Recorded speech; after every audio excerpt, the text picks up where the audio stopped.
شکوہ جواب شکوہ علامہ محمد اقبال۔ شکوہ اقبال کے دل کی آواز ہے۔ اس کا مؤثر ہونا یقینی تھا۔ اس سے اہل دل مسلمان تڑپ اٹھے اور انہوں نے سوچنا شروع کیا کہ مسلمانوں کی حوصلہ شکنی زوال کے اسباب کیا ہیں۔ آخر اللہ کے وہ بندے جن کی ضرب شمشیر اور نعرہ تکبیر سے بڑے بڑے قہار و جبار سلاطین کے دل لرز جاتے تھے، کیوں اس ذلت اور رسوائی کا شکار ہوئے؟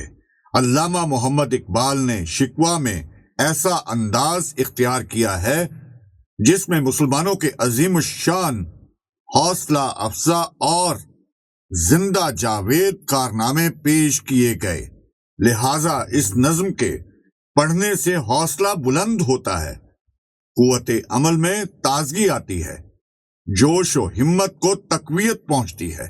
عظیم الشان کارنامے اس حسن ترتیب سے جمع کر دیے گئے ہیں کہ موجودہ پست حالی کی بجائے صرف عظمت و برتری ہی سامنے رہتی ہے۔ گویا یہ شکوہ بھی ہے اور ساتھ ہی بہترین دعوت عمل بھی۔ اس لحاظ سے اردو زبان میں یہ اپنی نوعیت کی بالکل یگانہ نظم ہے۔ بقول تاثیر شکوہ لکھا گیا تو اس انداز میں سینکڑوں نظمیں لکھی گئیں۔ ملاؤں نے تکفیر و فتوے لگائے اور شاعروں نے شکوہ کے جواب لکھے، لیکن شکوہ کا درست جواب خود اقبال ہی نے دیا۔ یہ نظم دراصل مسلمانوں کے بے عمل مذہب سے غفلت اور بیزاری پر طنز ہے۔ بانگ درا میں شامل کرتے وقت اقبال نے اس میں کئی مقامات پر تبدیلی کی، جبکہ بانگ درا میں اشاعت سے پہلے نظم مختلف رسالوں میں مثلاً مخزن، تمدن اور ادیب میں شائع ہوئی تھی۔ اس کے علاوہ کئی زبانوں میں اس کے تراجم بھی ہو چکے ہیں۔ یہ وہ شہرہ آفاق نظم ہے جو اپریل 1911 کے جلسہ انجمن حمایت اسلام میں پڑھی گئی۔ لندن سے واپسی پر اقبال نے رواز ہاسٹل کے صحن میں یہ نظم پڑھی۔ اقبال نے یہ نظم خلاف معمول تحت اللفظ میں پڑھی، مگر انداز بڑا دلاویز تھا۔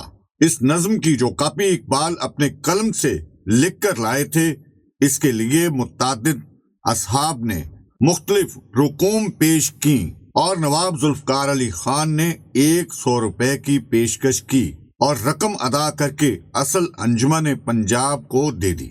Rise and fall of nation, law of Quran, Quran کا قانون، عروج و زوال اقوام۔ اس نظم کا نام شکوہ اس لیے رکھا گیا ہے کہ موضوع کے اعتبار سے شکوہ بارگاہ الہی میں علامہ اقبال یا دور حاضر کے مسلمانوں کی ایک فریاد ہے۔ علامہ محمد اقبال کہتے ہیں کہ ہم تیرے نام لیوا ہونے کے باوجود دنیا میں ذلیل و خوار ہیں، حالانکہ ہم تیرے رسول کے نام لیوا ہیں، اور اس پر طرح یہ ہے کہ تیرے انعامات اور نوازشات کے مستحق غیر مسلم ہیں۔ گویا علامہ محمد اقبال نے شکوہ میں عام مسلمانوں کے لاشعور احساسات کی ترجمانی کی ہے۔ بقول سلیم احمد، ایک طرف ان کا یہ عقیدہ ہے کہ وہ خدا اور اس کے محبوب کی سب سے چہیتی امت ہیں اور اس لیے خدا کی ساری نعمتوں کے سزاوار، اور دوسری طرف یہ ناقابل تردید حقیقت ہے کہ ان کا مکمل زوال ہو چکا ہے۔ عقیدے اور حقیقت کے اس ٹکراؤ سے مسلمانوں کا وہ مخصوص المیہ پیدا ہوتا ہے جو شکوہ کا موضوع ہے۔ علامہ محمد اقبال کے اپنے الفاظ میں وہی بات جو لوگوں کے دلوں میں تھی ظاہر کر دی گئی۔ سلسلہ فکر و خیال کی تربیت کے مطابق نظم کو ہم مندرجہ ذیل حصوں میں تقسیم کر سکتے ہیں۔ اظہار شکوہ کی توجیہ، یہ حصہ نہایت مختصر اور صرف 2 بندوں پر مشتمل ہے۔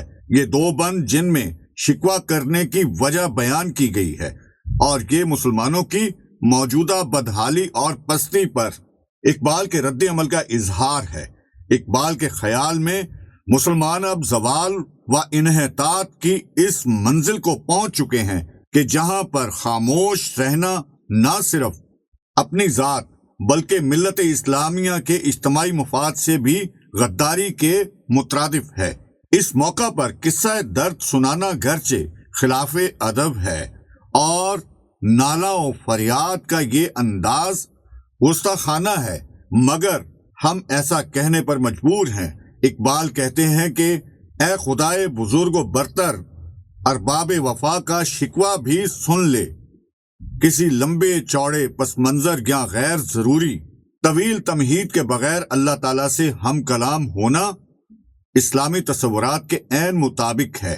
اسلام کو تمام مذاہب کے مقابلے میں یہ انفرادیت حاصل ہے کہ اس میں بندہ خدا سے بلا واسطہ ہم کلام ہو سکتا ہے، جبکہ دوسرے مذاہب میں ایسا نہیں۔ ان کے انداز تخاطب میں شوخی اور بے ادبی نہ تھی، ہاں ایک طرح کی بے تکلفی ضرور تھی جو بعض لوگوں کو کھنکتی ہے، لیکن اقبال نے دانستہ طور پر یہ طرز تخاطب اختیار کیا تھا۔ دراصل اقبال ایک سوچے سمجھے منصوبے کے تحت پڑھنے والوں کو اس طرز تخاطب سے آشنا کرنا چاہتا تھا، گویا شکوہ کے انداز کلام کے لیے پڑھنے والوں کو مصنوعی طور پر تیار کر رہا ہے۔ اور یہ حقیقت ہے کہ اقبال نے شکوہ کے پہلے 2 بندوں ہی میں بات یا موضوع سخن کو اس منزل تک پہنچا دیا ہے کہ بات کی شکوہ سرائی اور گلہ مندی بالکل موزوں اور مناسب معلوم ہوتی ہے۔ انڈر بریکٹ امت مسلمہ کا کارنامہ شکوے کا دوسرا حصہ 11 بندوں پر مشتمل ہے۔ تیسرے بند سے نظم کے اصل موضوع پر اظہار خیال کا آغاز ہوتا ہے۔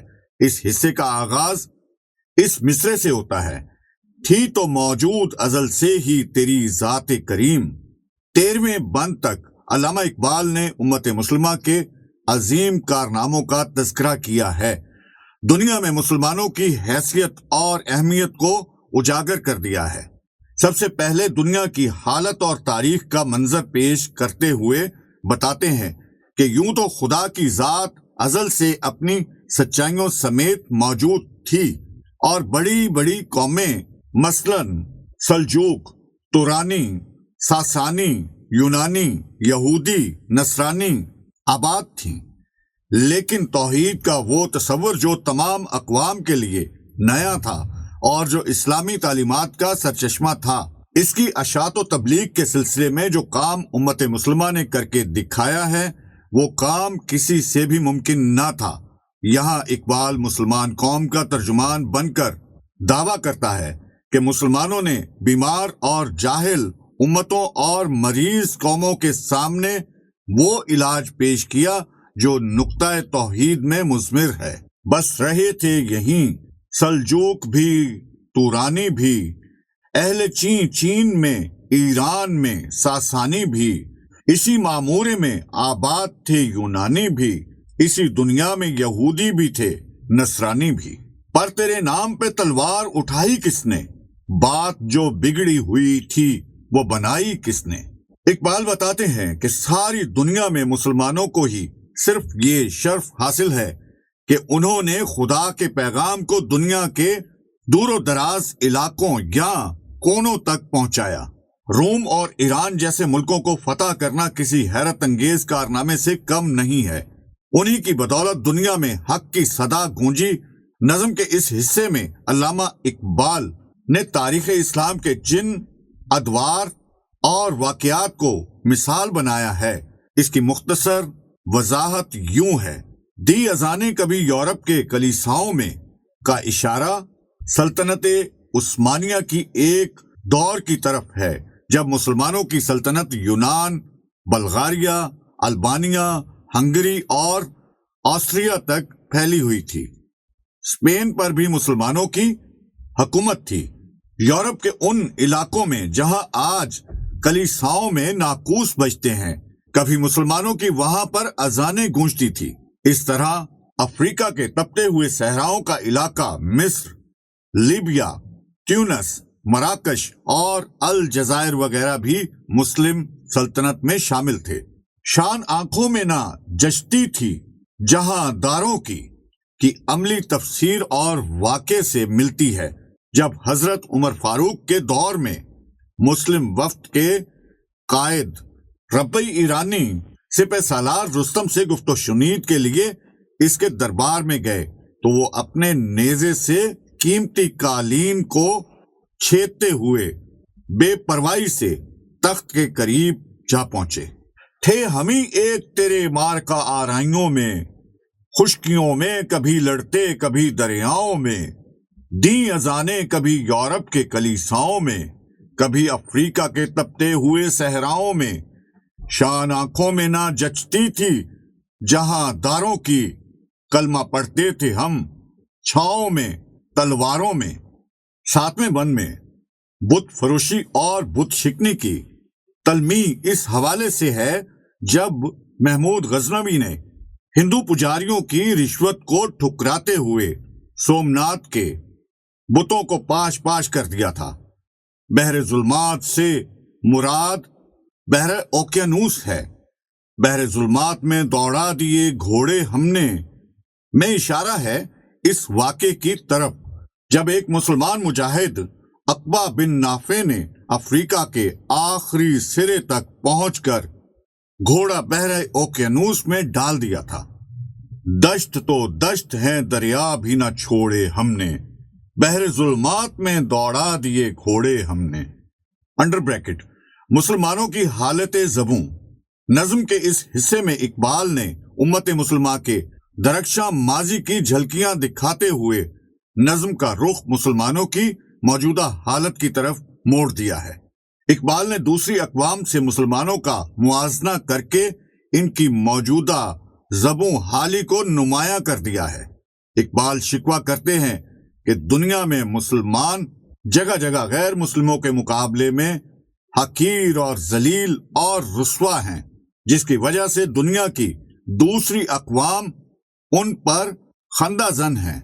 نظم کے اس حصے میں صحیح معنوں میں گلے شکوے کا رنگ پایا جاتا ہے۔ اقبال نے مسلمانوں کی بے بسی و بے چارگی کا واسطہ دے کر خدا سے پوچھا ہے کہ توحید کے نام لیواؤں سے پہلے جیسا لطف و کرم کیوں نہیں۔ اس کے ساتھ ہی شاعر نے ایک طرح کی تنبیہ بھی کی ہے کہ اگر یہی سلسلہ جاری رہا تو دنیا توحید کے نام لیواؤں سے خالی ہو جائے گی اور ڈھونڈنے سے بھی ایسے عشاقان توحید کا سراغ نہیں ملے گا۔ امتیں اور بھی ہیں، ان میں گناہ گار بھی ہیں، عجز والے بھی ہیں، مستے مئے پندار بھی ہیں، ان میں قابل بھی ہیں، غافل بھی ہیں، ہوشیار بھی ہیں، سینکڑوں ہیں تیرے نام سے بیزار بھی ہیں۔ رحمتیں ہیں تیری اغیار کے کاشانوں پر، برق گرتی ہے تو بیچارے مسلمانوں پر۔ انڈر بریکٹ حالت زبوں کی وجہ کیا ہے؟ بند 20 کے آغاز میں اقبال اس حالت زبوں کا سبب دریافت کرتے ہیں۔ مسلمان آج بھی خدا کے نام لیوا ہیں اور اس کے رسول کے پیروکار ہیں۔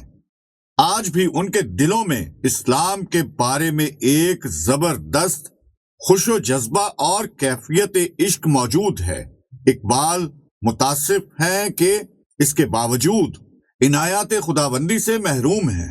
آگے چل کر اقبال کا لہجہ ذرا تلخ ہو جاتا ہے اور محبوب حقیقی کے سامنے فریاد کی زبان کھولی ہے، کیونکہ اس نے اپنے سچے عاشقوں کو فراموش کر دیا ہے اور غیروں سے راہ و رسم آشنائی پیدا کر لی ہے۔ کبھی ہم سے کبھی غیروں سے شناسائی ہے، بات کہنے کی نہیں تو بھی تو ہر جائی ہے۔ نظم کے اس حصے میں اقبال نے بہت سی تلمیحات استعمال کی ہیں۔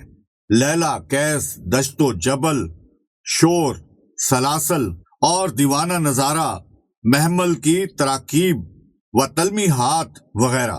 وادی نجد میں وہ شور سلاسل نہ رہا، کیسے دیوانہ نظارہ محمل نہ رہا۔ سر فاراں پر کیا دین کو کامل تو نے، سے مراد یہ ہے کہ اے خدا تو نے دین اسلام کو فاران کی چوٹی پر مکمل کر دیا، جو قرآنی آیات کی طرف ایک اشارہ ہے۔ سر فاران پر کیا دین کو کامل تو نے، ایک اشارے میں ہزاروں کے لیے دل تو نے، انڈر بریکٹ کیفیت یاس و بیم۔ اس حصے میں اقبال کا روئے سخن خاص طور پر ہندی مسلمانوں کی طرف ہے، اور یہی بات اسے دوسرے حصوں سے ممتاز کرتی ہے۔ یوں تو مسلمان دنیا کے ہر گوشے میں بدحالی، مایوسی اور بے چارگی کا شکار ہیں، مگر بر صغیر پاک و ہند میں تو اس کا انتشار گویا نقطہ عروج پر پہنچ گیا ہے۔ چونکہ اقبال ہندوستان میں رہتے ہیں، اس لیے یہی کے مسائل سے انہیں پہلے واسطہ پڑتا ہے۔ جنس نایاب محبت کو پھر ارزاں کرتے، ہند کے دیر نشینوں کو مسلمان کرتے۔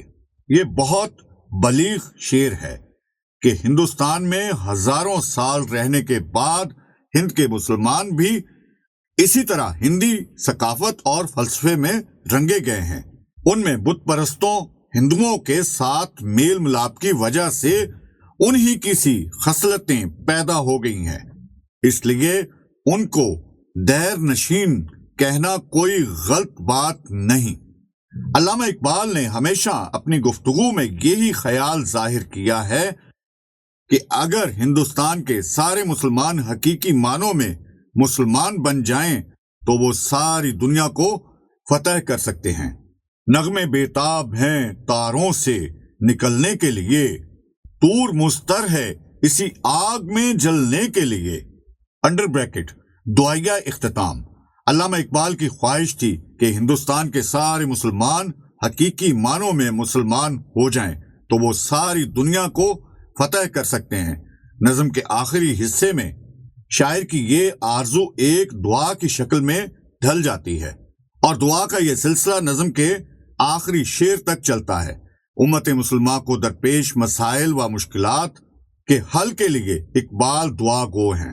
امت مرحوم کی ترکیب بہت معنی خیز ہے۔ مراد یہ ہے کہ مسلمان بحیثیت ایک زندہ قوم کے ختم ہو کر مردہ ہو چکے ہیں۔ اب ان کی حیثیت سلیمان کے مقابلے میں مورب مایا کی سی ہے، لیکن اقبال کی خواہش ہے کہ دور حاضر کے مسلمان پھر سے خوش و جذبہ سے لبریز ہو جائیں اور کوہ طور پر پہلے کی طرح تجلیات نازل ہوں۔ مشکلیں امت مرحوم کی آساں کر دے، مورب مایا کو ہم دوش سلیماں کرتے۔ اقبال نے نظم کے آخری حصے میں یہ دعا ضرور کی ہے کہ مسلمانوں کا مستقبل روشن اور خوش آئند ہو اور ہونا چاہیے، مگر یہ نہیں کہا کہ ہوگا، کیونکہ وہ ایک ایسا پرآشوب دور تھا کہ مستقبل کے بارے میں حتمی طور پر کچھ بھی نہیں کہا جا سکتا تھا۔ ایک طرف تقسیم بنگال اور پھر اٹلی کا طرابلس پر حملہ، جس نے اقبال پر بڑا اثر کیا، اور اسی مایوسی کے پیش نظر اقبال کو خدا سے شکوہ کرنا پڑا۔ شکوہ دراصل اسی حصے میں ختم ہو جاتا ہے، اور باقی تین بند قوم کی پستی پر شاعر کی اپنی طبیعت کا الجھاؤ، جذبات، قوم سے ناراضگی، نفرت اور بے اعتنائی کا آئینہ ہے۔ شاعر مایوس ہے اور مضطرب ہو کر پکار اٹھا، لطف مرنے میں ہے باقی نہ مزہ جینے میں، کچھ مزہ ہے تو یہی خون جگر پینے میں۔ مایوسی کا ایک اور انداز کچھ یوں ہے کہ اس گلستان میں مگر دیکھنے والے ہی نہیں، داغ جو سینے میں رکھتے ہوں وہ لالے ہی نہیں۔ آگے چل کر اقبال مایوسی کے عالم میں کہتے ہیں کہ مجھ سے دین کی جو خدمت ہو سکتی ہے اس کو بجا لانے کے لیے کوشاں ہوں، اگرچہ میں تنہا ہوں اور کوئی شخص میری آواز پر کان نہیں دھرتا، کاش گلشن میں سمجھتا کوئی فریاد اس کی۔ اسی حصے میں اقبال نے صراحت سے یہ بات بیان کر دی ہے کہ میں اگرچہ عجمی طریقے پر شعر کہتا ہوں، ایرانی شاعری کی روایت کا پابند ہوں، ہندی الاصل ہوں، لیکن ساتھ ساتھ اسلامی تعلیمات کی روح سے واقف ہوں، اور اگر مسلمان میرے کلام کا بغور مطالعہ کریں تو انہیں عجمی روایات کے پردے سے اسلام کے مطالب دقیق جھانکتے ہوئے نظر آئیں گے۔ یہ حصہ اور شکوہ اس بلیغ اور معنی افروز شعر پر ختم ہو جاتا ہے۔ عجمی خم ہے تو کیا، میں تو حجازی ہے میری، نغمہ ہندی ہے تو کیا، لے تو حجازی ہے میری۔